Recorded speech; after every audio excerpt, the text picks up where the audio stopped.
The room is silent, but it's a loud silence.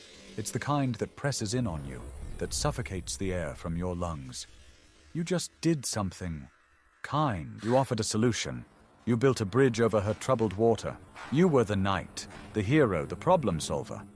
So why does she look at you like that? Why does the warmth between you feel like it has been stolen, replaced by a brittle Arctic chill? You reached out your hand in empathy, and she recoiled. This is the empathy trap. It's a beautifully decorated snare, baited with good intentions. And you just walked right into it. You think you offered connection, but you delivered a verdict. You thought you were saying, "I am here with you." But what she heard was, "You are not capable of handling this. Let me." This isn't a rare mistake.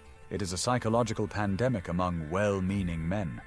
It's the silent killer of respect, the subtle poison that turns admiration into pity. To understand the trap, you must first understand the nature of her storm.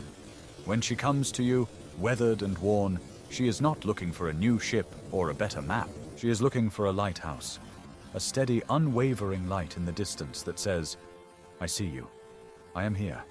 The storm is yours, but you are not alone in the dark." The one kind act that makes 99% of women lose all respect is premature problem solving.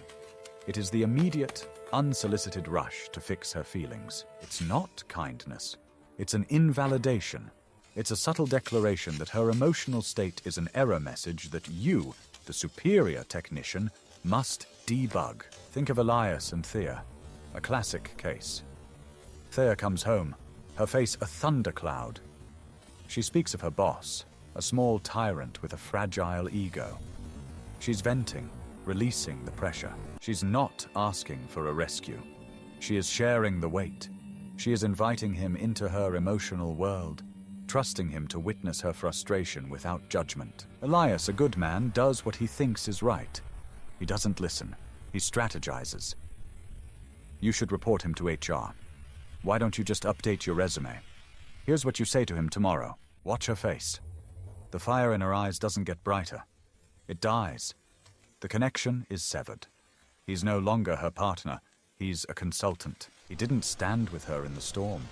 He tried to sell her an umbrella. And in that moment, she realizes he doesn't understand the most fundamental thing about her. He doesn't see her strength. He only sees her problem. He mistakes her expression of feeling for a cry for help. It's the ultimate condescension, wrapped in the ribbon of care. This is the core of it.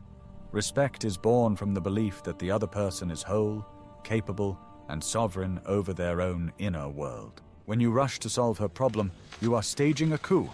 You are telling her, "Your kingdom is mismanaged. Your throne is unstable. Let me rule for you." No queen respects a usurper, not even a well-intentioned one.